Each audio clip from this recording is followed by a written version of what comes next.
Cəmilə xala, indi yaxşısınız? Özünüzü necə hiss edirsiniz? Siz Ləmana zəng vuranda sizə görə narahat oldum, ona görə gəldim. Çox sağ ol babatam.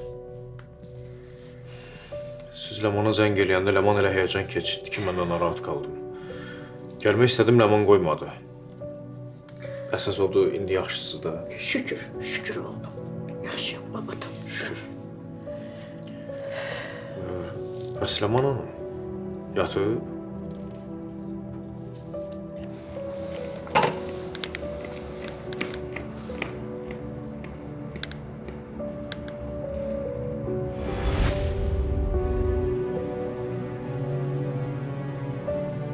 Nəsə problem var? Yox, Ləmanı aptekə göndərmişim. Dərmanlarımı almağa. Mənə zəng elib deyərdiniz də. Gəldi deyəsən bana. Hə, de gəldi.